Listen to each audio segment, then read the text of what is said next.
Aleluia. Enquanto a gente louvava, o Senhor ministrava em meu coração, queridos, que muita gente parece que Deus não nos ama por causa de tanta luta que a gente passa, por causa de tanto problema que a gente enfrenta. Parece que a gente está sozinho, mas eu quero te dizer que a gente não está sozinho. Você não está sozinho nem sozinha. O Senhor é contigo, Ele te ama. E eu me lembrei de algo de 27 anos atrás, quase 28 anos atrás, que eu estava na casa do meu pastor, meu antigo pastor, e havia um quadro no quarto de hóspedes lá na casa da praia dele. E aquele quadro o título era Pegadas na Areia.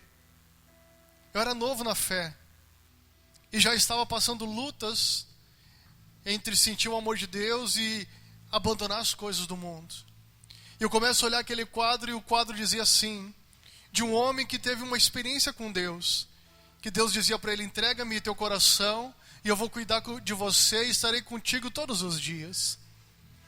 E de repente os anos passaram, aquele homem teve uma visão que ele caminhava na beira da praia e ele sempre via 2 pares de pegada, e de repente ele começou a ver um par de pegada só na areia.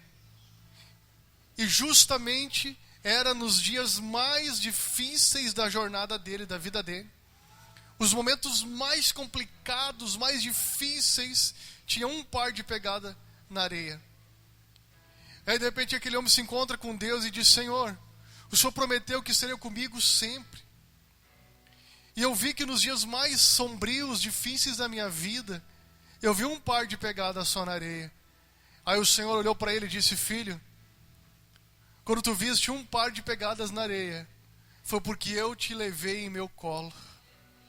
Por isso que você venceu. Sabe, queridos, Deus não nos abandona. Quando parece que a gente está sozinho, é porque Ele está com a gente, nos tomando nos braços dEle, nos fazendo seguir mais uma caminhada, mais uma etapa. Ele jamais vai desistir de você, jamais.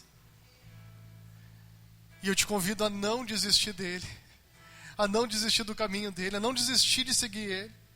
Amém? Abra comigo o Salmo de número 30. Salmos de número 30, eu quero liberar as crianças para a escolinha. Hoje não tem escolinha? Não tem escolinha, então as crianças ficam aí com o pai e a mãe. Salmo de número 30. Abre lá por gentileza. Salmos de número 30. Aleluias. Quero falar nessa noite sobre os 3 níveis da gratidão. Anota aí, Luan. Os 3 níveis da gratidão. Você é uma pessoa agradecida? Você é uma pessoa grata? Vamos ver em que nível você é agradecido. Vamos descobrir nessa noite qual é o seu nível de gratidão. Amém?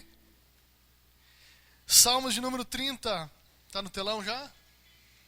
Te exaltarei, Senhor, pois tu me reergueste e não deixaste que os meus inimigos se divertissem à minha custa.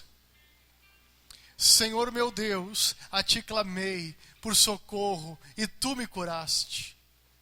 Senhor, tiraste-me da sepultura, prestes a descer a cova, devolveste-me a vida. Cantem louvores ao Senhor, vocês, os seus fiéis, louvem o seu santo nome.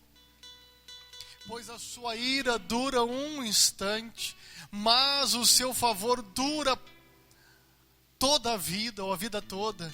O choro pode persistir ou durar uma noite, mas de manhã irrompe a alegria.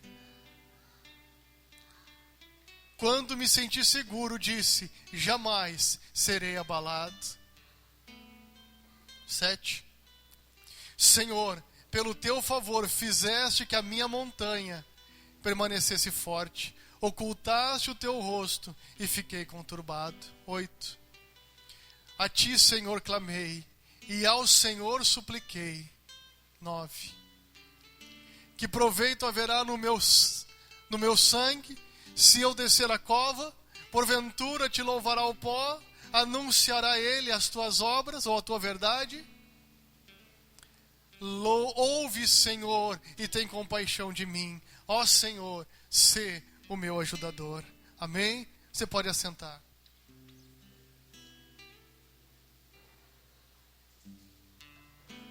Aleluias. Louvado seja o nome do Senhor.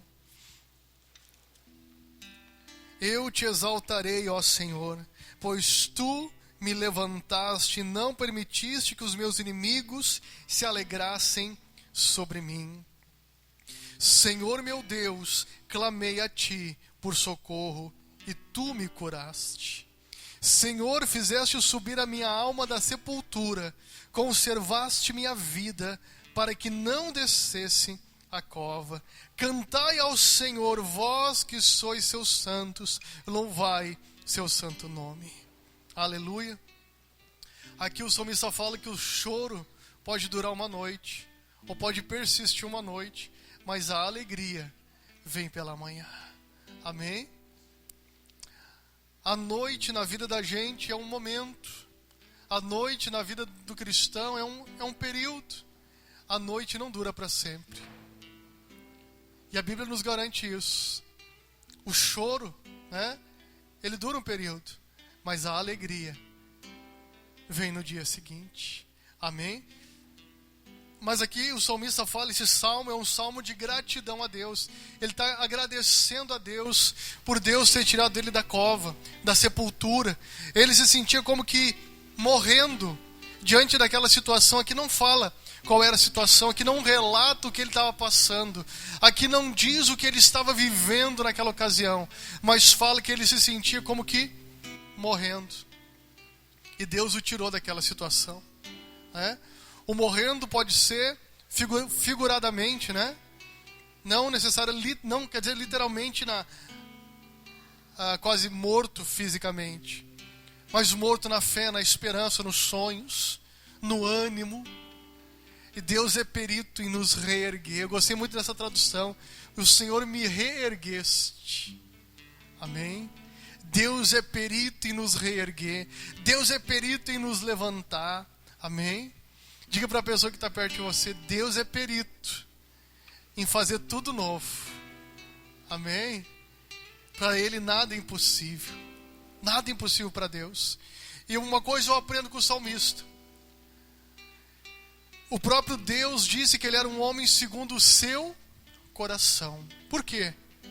Porque quando ele errava e era confrontado por Deus, pela palavra de Deus ou pelos profetas, na mesma hora ele se arrependia. Era um homem que tinha um coração arrependido. E naquilo que ele havia pedido perdão, que ele havia consertado com Deus, ele não voltava a cometer o mesmo erro. Ele não voltava a cair na mesma área que ele caiu. Ele poderia vacilar, tropeçar em outra área, mas naquela ele não errava de novo. Isso significa arrependimento. Arrependimento verdadeiro, reconhecer a nossa condição, nosso erro e não mais cometer ele. Se esforçar para melhorar, para mudar. E a segunda coisa que eu aprendo com o salmista, além de ter um coração segundo o coração de Deus, que ele não julgava os outros, ele julgava a si mesmo. Uma pessoa segundo o coração de Deus, ela julga a si mesmo. O apóstolo Paulo fala isso, falando sobre a Santa Ceia. Se a gente se julgar a si mesmo, a gente não vai ser julgado com o mundo. Amém? Porque antes da condenação chegar no mundo, a gente já se analisou, se arrependeu e se consertou. E quando a condenação vem, a gente está livre de passar por ela. Como Israel lá no Egito, o anjo da morte veio. Quem creu na palavra de Moisés passou o sangue nos umbrais das portas de janela. O anjo da morte não destruiu eles. O anjo da morte não venceu naquela família. Mas na família que ignorou, no outro dia era choro, lamento e desespero. Então quando a gente crê na palavra de Deus, a gente se apega à palavra de Deus, a gente se posiciona com Deus, a gente vence. Amém? Então a segunda coisa que eu aprendo com ele, ele era um homem agradecido. Ele era um homem grato a Deus. Ele tinha relacionamento com Deus.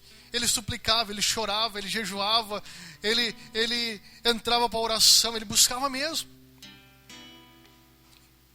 Mas, além de pedir, de lamentar, de pedir, de suplicar, ele vinha para a presença de Deus também para agradecer.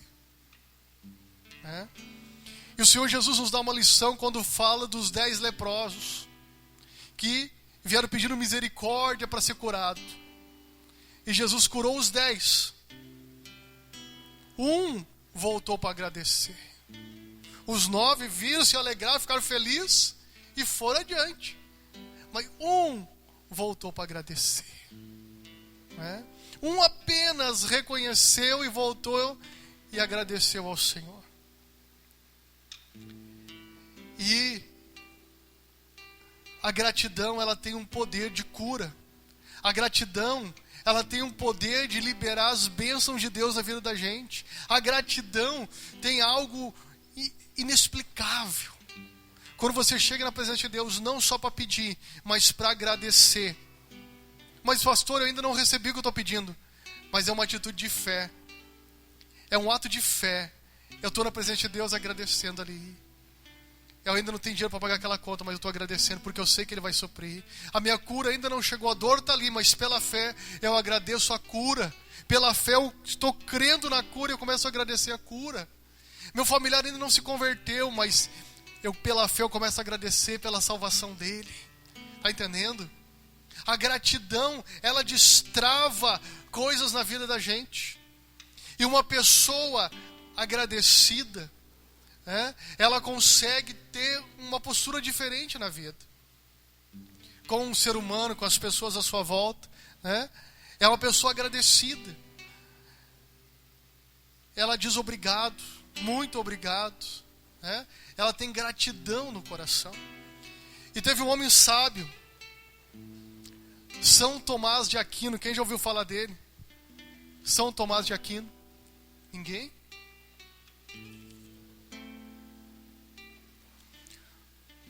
Foi um homem muito sábio, filho de família riquíssima, Ele abriu mão de muita coisa para servir a Deus. E ele escreveu o Tratado da Gratidão. E ele definiu a gratidão em 3 níveis. O nível superficial, o nível intermediário e o nível profundo. O nível superficial, é como o inglês e o alemão fala, thank you, ou Zudanken, o poliglota, E é um obrigado frio, é um obrigado intelectual, Eu estou apenas na forma educada de agradecer, A educação diz que eu tenho que agradecer, então eu estou como o alemão e o inglês, eles falam. Mas existe o obrigado intermediário, que a língua europeia reconhece, O francês, ele fala, o italiano também diz, O francês fala merci, obrigado. O italiano grazie. O alemão diz gracias.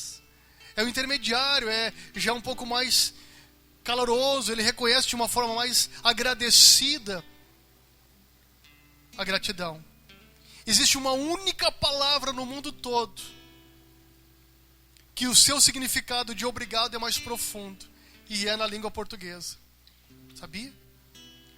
O obrigado na língua portuguesa é no nível mais profundo, porque ele vem da origem da palavra obrigação. Ou seja, ela quer dizer que eu tenho um vínculo de obrigação com essa pessoa que me fez esse favor.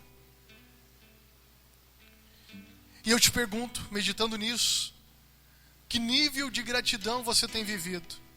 O intelectual, o intermediário ou o profundo?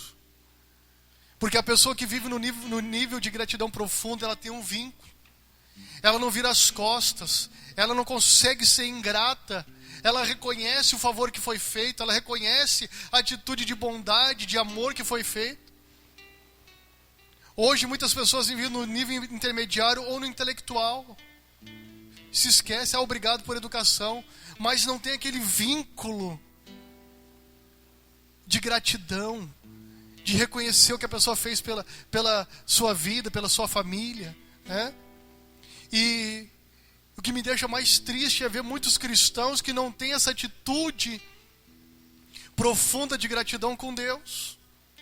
Deus livrou dos vícios, Deus livrou do pecado, Deus livrou das maldições de família, Deus mudou a história da pessoa, e a pessoa por qualquer coisinha deixa de orar, fica beiçudo, emburrado com Deus, fica magoadinho com Deus. Às vezes é por causa de pessoas, mas fica magoadinho com Deus. Porque se eu deixar de orar, as pessoas não vão se importar. Se eu deixar de ler a Bíblia, as pessoas não vão se importar.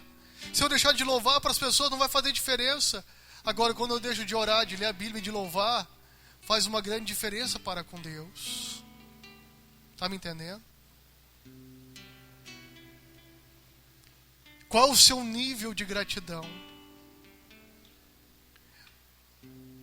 Mas você pode mudar isso. Você pode mudar esse nível. Se é apenas o intelectual por obrigação, obrigado, tá bom. Por obrigação eu estou no culto, porque, tem que ir. Falei para Deus que eu ia, falei para Deus que eu ia dar o meu dízimo, minha oferta. Falei para Deus. Mas quando a coisa fica boa, a vida melhora, vira as costas para Deus. O intermediário, a gente fica meio ali, um pezinho lá fora, um pezinho com Deus, com medo do inferno, medo de Deus castigar.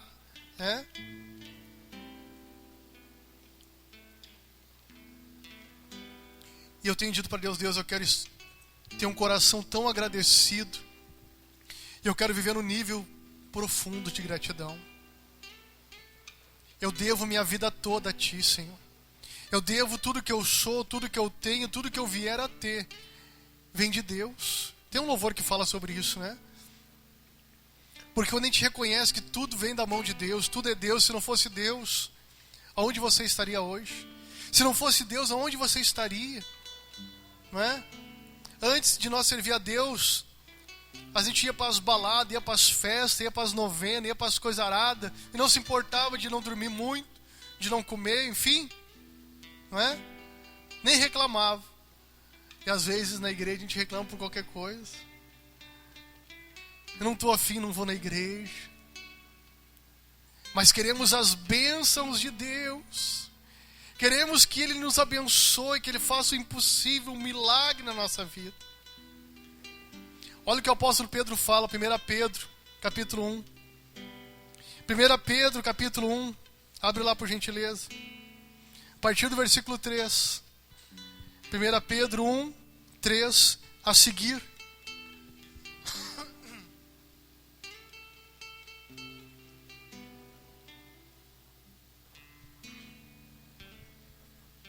Bendito seja o Deus e Pai de nosso Senhor Jesus Cristo, que segundo a sua grande misericórdia, nos gerou de novo para uma viva esperança, pela ressurreição de Jesus Cristo dentre os mortos, para uma herança incontaminável, que jamais perecerá ou perderá seu valor, guardada nos céus para vós, que pelo poder de Deus sois guardados mediante a fé para a salvação preparada para se revelar no último tempo.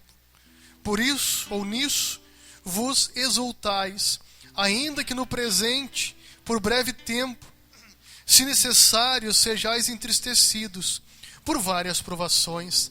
Essas provações são para que a prova da vossa fé, muito mais preciosa do que o ouro, que perece, embora provado pelo fogo, redunde para louvor, glória e honra na revelação de Jesus Cristo.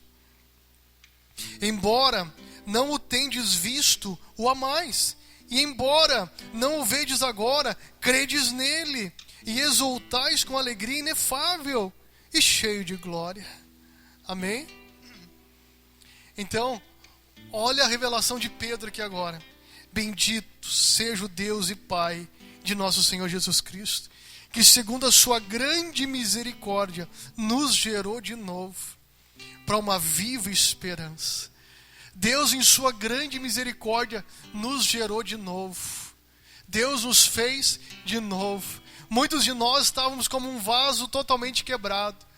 E Deus pegou os caquinhos da nossa vida e está edificando. Está fazendo um vaso novo para louvor da glória dEle. Amém? Muita gente chegou quebrada e chega quebrada às vezes para a presença de Deus. E Deus é perito em consertar a gente. Amém, queridos? Ninguém aqui pode dizer que não chegou de alguma forma carecendo de Deus.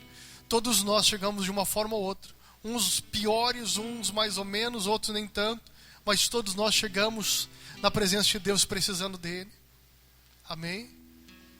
Só que existe uma diferença. Aquele que muito precisou de Deus, muito agradece a Deus. Está me entendendo? Aquele que recebeu muito amor de Deus, porque a sua vida estava num lamaçal, num buraco sem fundo. E Deus nos alcançou. Então a gente não tem dúvida de que devemos ser agradecidos a Ele. Paulo falou isso. Falamos isso na live ontem. Aonde abundou o pecado, super abundou a graça. E Jesus contou uma parábola de 2 cidadãos que deviam certos valores. Um devia milhões para o rei. E foi lá na presença do rei, pediu misericórdia, pediu paciência. E o rei já estava pronto para prender ele. E o rei é tocado. E perdoa a dívida toda, manda ele embora. Vai ser feliz, vai viver a tua vida. Não me deve mais nada. Quando ele sai na rua, esse devia milhões. Esse outro que encontra esse que devia muito para o rei, encontra ele, devia em torno de 100 reais. Esse outro que foi perdoado quis, eu quero meus 100 reais. Pegou ele pelo pescoço e começou a cobrar. Os soldados viram aquilo, avisaram o rei. E o rei mandou chamar ele. Ô fulano, que história é essa? Eu te perdoei tudo aquilo. Não devia tu fazer o mesmo?